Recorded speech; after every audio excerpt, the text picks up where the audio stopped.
hampir 95% termasuk di dalamnya nanti petani tembakau gitu ya, petani tembakau. Di dalamnya juga insya Allah nanti akan tercover dengan jaminan kesehatannya melalui penjaminnya yaitu BPJS. Assalamualaikum warahmatullahi wabarakatuh, Pak Kadis Kesehatan. Terima kasih ya, dengan rekan tentunya Pak Kadis ya, luar biasa di tengah kesibukannya bisa menyempatkan hadir di perbincangan kami ya.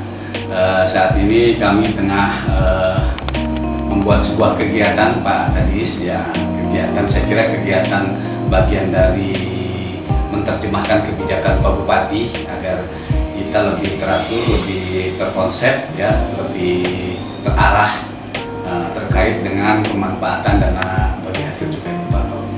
Pak Kadinkes bagian dari salah satu perangkat daerah yang diberikan amanah untuk melaksanakan pemanfaatan dana bagi hasil cukai tembakau, Pak Kadis. Nah, saat ini kita sedang menyusun sebuah 3 agenda. Agenda yang pertama menyusun roadmap. Ya, kenapa harus ada roadmap? Nah, ini diharapkan pemanfaatan DPHCHT lebih pada konteks ada keteraturan setiap tahunnya, khususnya di beberapa dinas penyelenggara DPHT, sehingga hasil capaiannya lebih dapat, lebih terarah, gitu kan, dan memberikan kontribusi terhadap pencapaian prioritas daerah, wabil khusus penanggulangan kemiskinan ataupun visi misinya Pak Bupati. Yang pertama itu, yang kedua juga kita ingin menata kelola pemanfaatan DPHCHT dengan memberikan regulasi. Dan yang ketiga, kita juga akan membangun sebuah sistem informasi manajemen DPHCHT ini, ya, sehingga mudah antara perencanaan, pelaksanaan sampai evaluasi dan pelaporannya. Ini yang seringkali dihadapi pada sesi-sesi tahun terdahulu, pelaksanaan DPHCHT ini menemui berbagai masalah atau kendala. Nah, kita sedikit-sedikit sudah atasi, namun untuk ketertiban saat ini kita akan melakukan bincang-bincang nih, Pak. Nah, terutama Dinas Kesehatan, karena Dinas Kesehatan ini memiliki core yang inti, di mana menurut Permen Q, ya, Peraturan Menteri Keuangan Republik Indonesia, bidang kesehatan memiliki porsi 40%, Pak, ya, untuk pemanfaatan dana BHCHT. Untuk itu, bagaimana 40% itu betul-betul dirasakan kemanfaatannya bagi layanan di kesehatan. Nah, dengan adanya konsep seperti ini, kira-kira Pak Kadis, apakah komentarnya seperti apa? Ada roadmap, ada regulasinya, terus ada sistem informasinya. Menurut pendapat Pak Kadis seperti apa? Ya, terima kasih. Assalamualaikum warahmatullahi wabarakatuh. Waalaikumsalam. Yang saya hormati, bahwa kami sebenarnya di bidang kesehatan sudah membuat roadmap-nya sudah kita buat. Bagaimana agar perencanaan pembangunan kesehatan di Kabupaten Majalengka itu benar-benar terarah, dan perencanaan yang kami buat juga berdasarkan evidence dan sesuai juga dengan kebutuhan yang notabene kebutuhan layanan kesehatan, baik itu untuk layanan kesehatan dasar maupun untuk layanan kesehatan rujukan. Nah, roadmap yang sudah kami buat sebenarnya masih banyak PR yang harus kita lakukan, bahkan perencanaan yang sudah kami buat agar pemenuhan terutama untuk pemenuhan sarana layanan kesehatan ya itu bisa terpenuhi, termasuk juga dan yang paling penting yang menjadi PR kita bersama, PR pemerintah Kabupaten Majalengka, bagaimana agar layanan kesehatan rujukan di wilayah selatan, yaitu Rumah Sakit Talaga yang rencana akan di launching tanggal 14 Oktober sekarang, itu dapat terrealisasi, dan pada akhirnya juga untuk pembangunan selanjutnya, baik itu untuk pembangunan sarana fisik maupun untuk kebutuhan pemenuhan alat kesehatan dan alat penunjang lainnya juga bisa terpenuhi. Kami sudah membuat rencana program kegiatan, dan bukan hanya itu saja, karena untuk layanan kesehatan dasar juga itu adalah merupakan hal yang paling penting, dan kami juga sudah membuat memetakan bagaimana sebenarnya kebutuhan yang dibutuhkan untuk layanan kesehatan dasar, khususnya untuk puskesmas. Beberapa puskesmas mungkin harus jadi perhatian kita bersama, termasuk rehabilitasi puskesmas, yaitu puskesmas muncul yang notabene itu puskesmas perkotaan, tapi keadaannya itu bukan memperlihatkan itu ada puskesmas perkotaan yang muncul dengan luas lahan yang seperti itu, dengan bangunan yang memang sudah sangat lama, juga itu menjadikan PR prioritas kami. Lalu puskesmas C7 itu karena puskesmas perbatasan, juga dengan layanan yang diberikan bukan hanya dari Kabupaten Majalengka tapi dari kabupaten lain, terutama kabupaten perbatasan untuk Kabupaten Bengkayu. Dan konsep yang sudah kami buat bahwa untuk puskesmas perbatasan salah satunya puskesmas J7, lalu puskesmas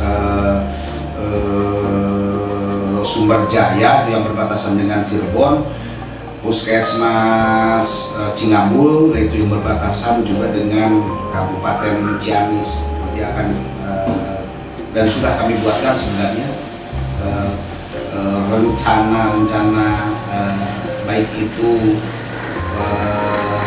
untuk pemenuhan ataupun untuk rehabilitasi puskesmas agar bisa memperlihatkan di daerah perbatasan itu puskesmas kita itu Kabupaten Majalengka itu benar-benar nampak betul gitu, ada pembedanya. Lalu puskesmas Salagedang juga ini yang sudah lama menjadi bahan acuan kami juga, ada di dalam dan ini harus secepatnya juga mendapatkan perhatian terutama untuk rehabilitasi puskesmas tersebut. Kasokandel, Majalengka juga perkotaan dan termasuk juga puskesmas Panikiran yang notabene itu berada pada jalur atau jalur jalan provinsi. Nah, untuk rumah sakit Talaga ini masih banyak PR karena dari master plan yang sudah kita buat, dari mulai pembangunan gedung A sampai di gedung Q Pak, yang nanti akan kita manfaatkan gedung AB, dan peruntukannya juga memang sebelum sesuai dengan peruntukannya, terutama untuk rawat inap dan gedung penunjang lainnya, karena rumah sakit itu sangat sangat banyak ini kebutuhannya. Dan sudah saya sampaikan mungkin draft ini peta yang sudah kita buat ataupun rencana yang sudah kita buat dan sudah disampaikan ke Pak Asda 2. Itu mungkin Pak Asda.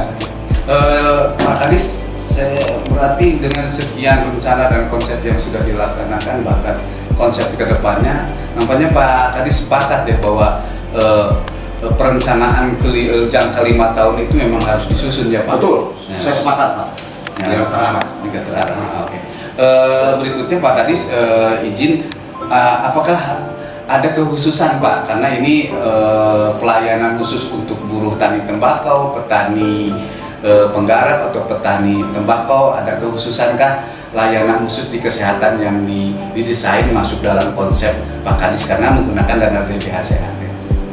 Iya, sesuai dengan menunya Pak Asda. Kalau DBH Sehat itu kan yang tadi disampaikan oleh Pak Asda yang 40% dan pemenuhan layanan itu kan kita juga tidak akan melakukan melakukan layanan secara diskriminatif. Jadi tidak ada nanti pelayanan itu layanan khususon untuk petani tembakau. Untuk itu tidak ada, tapi layanan tetap terpusat pada satu layanan yang ada di wilayah tertentu. Layanan dasar ada yang ada di puskesmas wilayah tersebut, atau pustu yang ada di wilayah puskesmas tersebut, ataupun pusat kesehatan atau poskesdes namanya, poskesdes yang ada di wilayah desa tersebut yang memungkinkan dan memudahkan masyarakat untuk dapat akses. Dan saya apresiasi jujur Pak Asda dengan rencana 5 tahunan yang akan dibuat yang dikonsep oleh Pak Asda. Ini sangat apresiasi biar kedepannya perencanaan kita adalah benar-benar perencanaan yang dibuat sesuai dengan kebutuhan ataupun perencanaan yang benar-benar terarah. Jadi bukan perencanaan yang dibuat di tengah-tengah. Ya, aku bilang luar biasa nih Pak. Lanjut begini Pak, karena ini terkait juga untuk proses prioritas daerah dalam penanggulangan kemiskinan. Poin di penanggulangan kemiskinan itu sekarang lagi ngetren terkait penanganan stunting. Adakah itu sudah menjadi bagian program kegiatan ke depan oleh Pak Kadinkes? Ya, ini juga disupport dari pemanfaatan dana bagi hasil cukai tembakau. Oh iya Pak, lupa saya tadi nggak menyampaikan bahwa intervensi kita juga termasuk intervensi gizi spesifik dalam rangka percepatan penurunan stunting. Yang di dalamnya itu ada pemberian makanan atau PMD bagi balita yang gizi kurang, juga pemberian makanan tambahan atau PMT bagi ibu hamil dengan kurang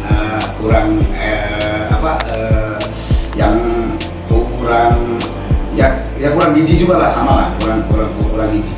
Lalu kita juga kadang-kadang untuk masyarakat yang termarginalkan untuk supaya kita bisa memperhatikan terutama untuk masyarakat yang mengalami gangguan kebutaan, katarak. Ini juga jadi bagian perencanaan kita Pak. Bukan hanya untuk pembangunan visi atau pengadaan alat kesehatan, tapi hal lain pun termasuk tadi untuk percepatan stunting. Itu juga sudah kita petakan di dalamnya. Sudah di input ya Pak ya? Sudah. Terima kasih nih Pak, ya desain konsepnya sudah melangkah panjang ya ke depan dan sinergis dengan kebijakan pemerintah pusat, pemerintah provinsi dan pemerintah daerah, tentunya dalam ini Pak Bupati. Ya, poin dalam penanggulangan kemiskinan adalah ya orang miskin kan untuk akses ke kesehatan biasanya sedikit ini. Termasuk mungkin Pak Kadinkes, poin yang terakhir ini Pak, itu apakah juga dibangun aksesnya untuk mempermudah layanan dengan BPJS atau apa namanya istilahnya itu layanan kemudahan keringanan pembiayaan ketika mobil khusus misalnya untuk daerah-daerah penghasil tembakau di sana ya gitu. Ya Pak, barusan tadi kita sudah rapat agar Majalengka ini juga bisa tercapai universal health coverage ya, dan alhamdulillah mudah-mudahan nanti di bulan November Majalengka juga sudah UHC Pak. Jadi hampir 95% termasuk di dalamnya nanti petani tembakau gitu ya, petani tembakau di dalamnya juga insya Allah nanti akan tercover dengan jaminan kesehatan yang melalui penjaminnya yaitu BPJS. Luar biasa Pak Kadis. Terima kasih, saya kira itu poin-poin penting yang kami diskusikan sehingga kami menjadi bahan referensi penyusunan di regulasi pengelolaan DBHC karena speknya khusus di kesehatan ini punya porsi yang luar biasa, 40% Pak. Ya, terima kasih atas kehadirannya dan waktu yang disediakan kepada kami Pak ini, sehingga Pak Kadis bisa hadir dan memberikan saran, pendapat, masukan, gagasan ya, dan juga tentunya tidak terhenti pada saat ini Pak. Saya berharap pada sesi-sesi berikutnya Pak Kadis juga senantiasa memberikan informasi kepada kami sehingga lebih paripurnanya langkah-langkah kegiatan yang kami susun. Terima kasih. Assalamualaikum warahmatullahi wabarakatuh. Waalaikumsalam. Cuman saya minta nanti Pak, nanti ada pembeda nanti kalau rumah sakit dan sudah dengan pendapatan dengan grupnya nanti BH ini nanti porsinya juga mohon nanti sebelum terdistribusi anggaran itu biar nanti kita lihat nanti di pos-pos mana ya, pos-pos prioritas. Pak Dokter Koko jangan kaget kalau saya serius karena sedang telepon cash. Biasanya mah aing siap. Gitu deh. Udah dimatiin itu videonya udah? Oh udah Pak. Udah Pak, mau minta fotonya aja. Jadi waktunya serius ya serius. Waktunya serius. Mohon Pak Asda, bener lah kita bener kalau di mappingkan seperti itu jelas arah tujuannya itu jelas. Termasuk juga tadi saya belum menyampaikan ya rumah sakit kan sudah tadi rumah sakit ya termasuk rumah sakit Majalengka, rumah sakit terutama kan kita lebih ke prioritas juga prioritas bagaimana supaya rumah sakit Talaga bisa. Nah, ya, dan kan menarik ini tuh Pak. Kenapa saya harus ngobrol dengan teman-teman perangkat daerah penyelenggara DBHC ini? Karena DBHC ini dana yang tidak pernah kena refocusing Pak. Ya, dan pupuk tahunan ke tahunannya dan kurvanya makin meningkat Pak. Jadi lamun ngarencana ketik kudu pupuk gitu. Benar Pak, ini luar biasa di baru sekarang ya Pak. Ya, DBHC itu nggak pernah kena refocusing Pak. Malah istimewa dari surat Kementerian Dalam Negeri, surat Menteri Keuangan, kesehatan itu diprioritaskan ke dokter. Itu ada itu. Jadi lagi kemarin masa pandemi itu udah diprioritaskan. Nah, cuman kan kita kan kasih slotnya memang dari kementeriannya 40%. Nah, apakah untuk fisik, untuk layanan, untuk sistem, tadi untuk penurunan stunting, Ya. percepatan penurunan stunting. seperti itu. Ya, Nuhun, siap. nuhun pisan. Nuhun. Ibu, Ya. nuhun sok sasarangan. Dan kieu mah layanan serius lah. Tanda, ini tuh saya nggak enak. Ada tamunya. Nuhun bahasa nuhun.